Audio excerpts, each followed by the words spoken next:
আমার সন্তানরা মোবাইল টিপতেছে, নারী দেখতেছে, এমন সুন্দর তাগড়া জওয়ান হালাত, বয়সটা বানের পানির মতো,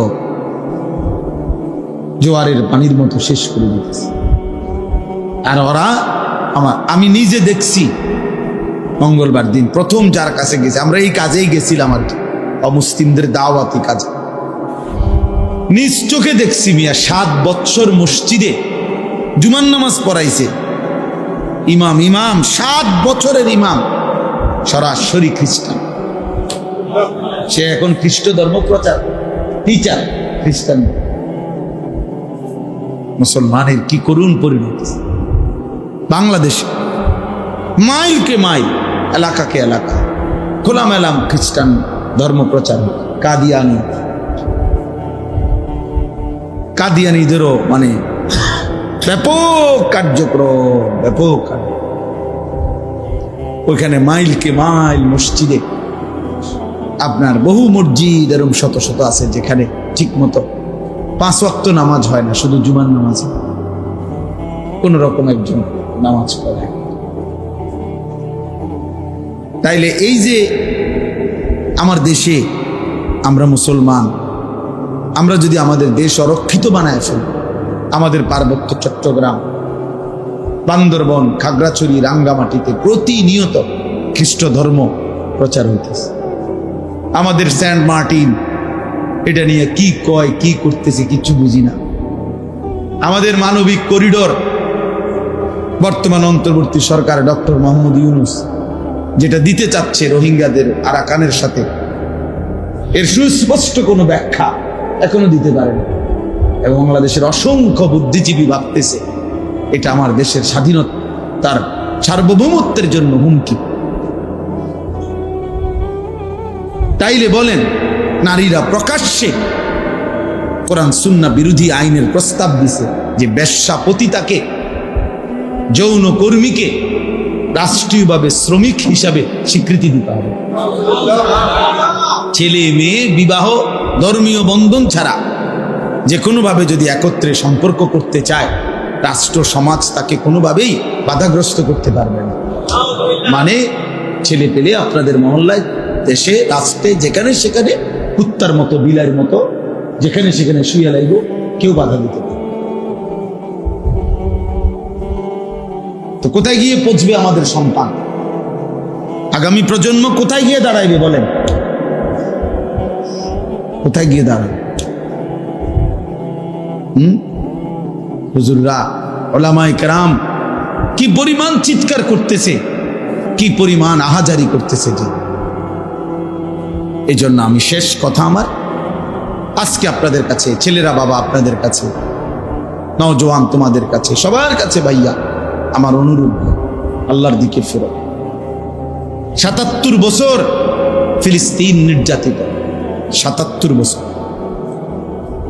78 বছর ধরে কাশ্মীরের মুসলমান রক্ত ঝরাচ্ছে। এই এখনো এই কাশ্মীরেই ঘটনা, জম্মু কাশ্মীরে এই ঘটনা, সন্ত্রাসী হামলা হয়েছে ওখানে পর্যটকদের উপরে।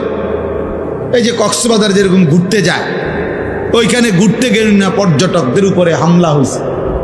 এইটাকে কেন্দ্র করে পুরা ইন্ডিয়ার মুসলমানদের উপরে, কাশ্মীরের মুসলমানের উপরে জুলুম শুরু করে দিছে। বাড়ি ঘর জেলখানায় ভুগতেছে। কি আশ্চর্য!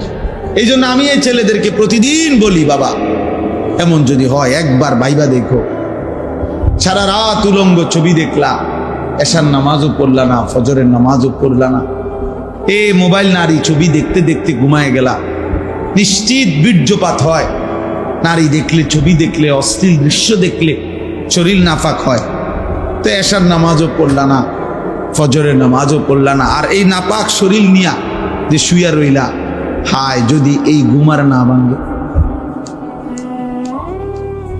এই রাত যদি ভোর না হয়, কোনো এক অদৃশ্য বোমার আঘাতে যদি উড়ে যায় সব, তো তোমার মৃত্যু কি পরিমাণ নিকৃষ্ট মৃত্যু হলো। হ্যাঁ, ইসলাম তো শরীয়তের মাসআলা হলো স্বামী স্ত্রীর মেলামেশার পরেও ফরজ গোসল দেরি না করা, নাকি? হালাল স্বামী স্ত্রীর মিলনের পরেও গোসল করতে কি না করা।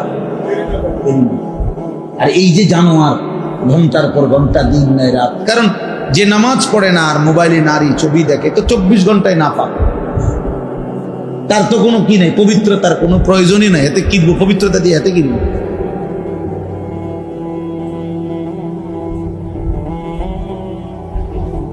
আল্লাহ আমাদেরকে মাফ করে দেন। এই জন্য আমাদের প্রতিবেশী গায়ে পড়ে যুদ্ধ লাগাইতে চাইতেছে। পাকিস্তানকে হুমকি দেওয়া এটাই শেষ কথা না, আমাদেরও এই আপনার ওই যে গতকালকে শুনছেন যে শুধু কৃষক জমি কাটতেছে, পিলারের সাথে দাঁড়াইয়া জমি কাটছে, ধান কাটছে, ধরে নিয়ে গেছে গাবিয়েছে। আলহামদুলিল্লাহ বাংলার দামাল সন্তানও তারারও দুইজনের দুইরা বান্ধিয়ে লেছে। এইবার চান্দুরা আমি পত্রিকার খবরটা দেখলাম, এত সুন্দর লাগছে যে ভারত বাংলাদেশ 2-2, মানে এটা তো একটা হলো ক্রিকেট ম্যাচ টেসের খেলার মতো মনে হচ্ছে, মানে 2-2। তারা দুইজন ধরছে, বাঙালিও দুইজন ধরেছে। যাই হোক, এই জন্য বললাম আমরা কারো দ্বারা আমাদের নিরাপত্তা নাই, আমাদের নিরাপত্তা আমাদের আল্লাহ, আমাদের সমাধান আমাদের আল্লাহ। এজন্য প্রিয় ভাই, প্রিয় সন্তান, অলসতা ছেড়ে, গাফলতি ছেড়ে সবার কাছে অনুরোধ করলাম, যদি আল্লাহ কখনো আবার তৌফিক দেয় তো খোলা লম্বা বয়ান হবে, কিন্তু আজকে এটুকুই আমি অনুরোধ করছি, আমরা ভাবা দরকার, সময়কে মূল্যায়ন করা, বর্তমান বিশ্ব পরিস্থিতি নিয়ে ভাবা। যুবক ভাই তোমাদের উচিত, ভাই প্রিয় ছেলেরা, তোমরা বাঁচতে হবে, আগামীর পৃথিবীতে তোমরা মুখোমুখি হবে, হয় ক্ষুধার মুখোমুখি হইবা, নয় দারিদ্রতার মুখোমুখি হবা, নয় যুদ্ধের মুখোমুখি হবা। এই যে আমাদের অন্তর্বর্তী সরকারের প্রধান উপদেষ্টায় গত 3-4 দিন আগে বলছে যে বিমান বাহিনীর মহড়া হয়েছে, এখানে সে একটা সুন্দর বক্তব্য দিছে যে বর্তমান যুদ্ধমুখর এই বিশ্ব পরিস্থিতিতে প্রস্তুতি না নেওয়া আত্মহত্যা। এই প্রথম আমার বুঝ হওয়ার পরে বাংলাদেশে কোনো প্রধানমন্ত্রী বা কোনো রাষ্ট্রের গুরুত্বপূর্ণ ব্যক্তি এমন শব্দ বলতে আমি আর শুনি নাই। এমন আশ্চর্য শব্দ কিছু, যে এই বর্তমান যুদ্ধমুখর এই পৃথিবী, অর্থাৎ প্রতি মুহূর্তে কল্পনাও ছিল না, হয়তো বিশ্ব পরিস্থিতিটা এমন যে খেলতেছে হাসতেছে পর্যটক, তো এখানে গুলি হয়েছে, এরপরে লাইগা গেছে, এরপরে দেশ থেকে ছাড়াইয়া রাষ্ট্রের সাথে রাষ্ট্রের যুদ্ধ, অর্থাৎ কখন কোন মুহূর্তে পান থেকে চুন খসে গেলে রক্তের বন্যা বয়ে যাবে, বোমার বন্যা বয়ে যাবে, মিসাইলের বন্যা বয়ে যাবে, তুমি জানো না। তুমি জানো না, তোমরা বেশি রং তামসা করতে আসো, এক ওয়াক্ত নামাজও পড়ো না, সারাক্ষণ চেহারা সুরতের মধ্যে বেঈমানের চেহারা, চুল, লেবাস, পোশাক, আর এই মোবাইলটার মধ্যে নারী ছবি দেখে দেখে নিজেরে পচাইয়া গন্ধ বানায় লাইছ। তোমরা না ফিরলে টিকবা কেমনে? কিভাবে টিকবা? আল্লাহ আমাদেরকে বুঝ দান করেন, আল্লাহ আমাদেরকে বুঝ।